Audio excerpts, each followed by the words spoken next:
Good morning, River of Life. This is Trisha with Dave's Devos, and I just wanted to talk to you guys a little bit. I don't know about you, but this season that we're in has really brought a lot of new challenges, to say the least. And the mundaneness of this quarantine life is really kind of gotten to me lately, to be quite honest. And so I'll get into that in a minute, but I was praying the other day about, okay, Lord, what do you want me to share with the church? And again, brought me back to Joshua. And I'm just going to read a little bit. This is going to be probably a very familiar story to most of you, but it is Joshua 6, verse 1 says, "Now Jericho was tightly shut because the sons of Israel, no one went out and no one came in." Sounds like they were in a quarantine. The Lord said to Joshua, I have given Jericho into your hand with its king and the valiant warriors. You shall march around the city, all the men of war circling the city once. You shall do this for 6 days. Also, 7 priests shall carry 7 trumpets of ram's horns before the ark. Then on the 7th day you shall march around the city 7 times, and the priests shall blow the trumpets. It shall be that when they make a long blast with a ram's horn, and when you hear the sound of the trumpet, all the people shall shout a great shout, and the wall of the city will fall down flat, and the people will go in, every man straight ahead. So I feel like I have been in a season of walking around Jericho. Just, all right, Lord, I'm going to be obedient. Ironically, you're watching me on Facebook right now, but I am no longer on Facebook. And so I videoed this yesterday and sent it to the church because it was something that the Lord asked me to give up. So after 12 years, I canceled my Facebook account, downloaded all my pictures and videos, and deleted altogether. And so in obedience, I did that, just walked around Jericho. Then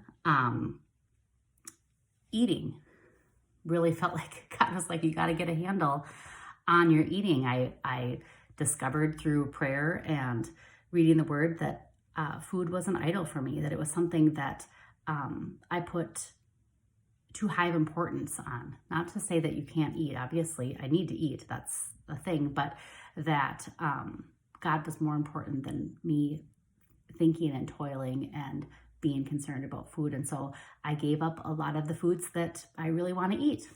Walked around Jericho. And honestly, like these people, the Israelites, when they walked around Jericho those first 6 days, nothing changed. They couldn't see, no walls were coming down. I'm sure the people were yelling over the walls that they were crazy. Like, what are you guys doing? You're just walking around Jericho? Like, that's not war. That's not fighting. That's not going to do anything to us. But they just kept walking around Jericho. And that's kind of how I have felt. Like, okay, I'm obeying, but I'm not really seeing anything, and I'm not really loving this, to be real honest. Not real joyful, starting to get kind of bored and depressed, to be real honest. So then they get to the 7th day. 7th day is different. They got to walk around 7 times. They're carrying trumpets, and they're blowing on their horns, and they are shouting. So this past Sunday, Dave gave a wonderfully hard message on sin, and it was on hell. But what I really resonated with at the end, he was talking about what sin is exactly, and how sin is really, if God tells you to do something and you don't do that, then it's sin. So, more transparency from me. 2, maybe even 3 weeks ago, the Lord told me that he wanted to give me holy rest. And what that meant is that he wanted me to not look for my rest in TV, and more specifically, not Hallmark Christmas movies. Devastating. I have not obeyed. It was very clear. I knew it was clear. I even shared it with a friend, and I did not obey. So Sunday morning before service, I had told my husband, I confessed to him, listen, I know that God has asked me to do this, and I don't understand, and I don't like it, and I'm worried that I'm not going to feel loved or see love or whatever. These were the lies that I was believing, that I wanted to look at these fairy tale Hallmark movies, and it gave me a loving feeling, and I really enjoyed it. And so when Dave explained that disobedience is sin, although I knew that, it just hit me really afresh. And so after service, we have worship, and I cried out. I shouted, like they're saying in this. I cried out to the Lord. I was right in the front row. I was ugly crying about just how I didn't want to do this. I didn't want to give this up. I felt like I'd already I've given up so many things. I just didn't, that was my last straw. I just couldn't do that. And in the midst of my crying out to the Lord and shouting to him, my shouting turned to praise. And all of a sudden I was just beaming. The walls came tumbling down. I was excited, overjoyed, delighted.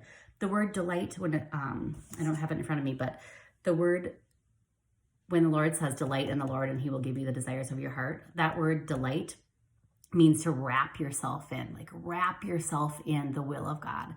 I was wrapped up in the will of God and delighted to obey him.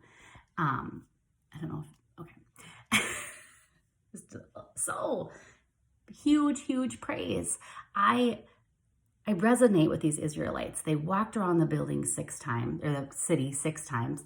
The 7th day, they shouted, they screamed, their screams turned into praise. Where they started praising, the walls came tumble down, and they were able to walk straight. And that's where I ended up. So if you're in a season of walking around Jericho right now, and there is dullness and numbness and there's not really much going on around you, get to the place with God where you can pour out what you feel, pour out how upset you are. I mean, David in the Psalms, he did it over and over and over again. And now I found myself in a place where I cannot wait to bless people. This week has been just an outpouring of being able to bless people. And my family has a new thing that we are just starting today, to go around and send out blessing bags to different families, just whether we know them or don't know them, I don't know.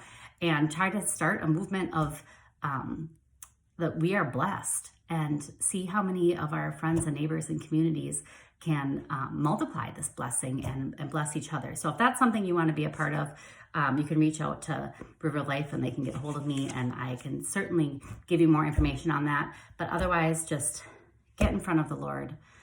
Tell him how you're feeling. Get to your 7th day. Start shouting your praise and worship our King. And the walls will fall down, and he will make your path straight. Thank you.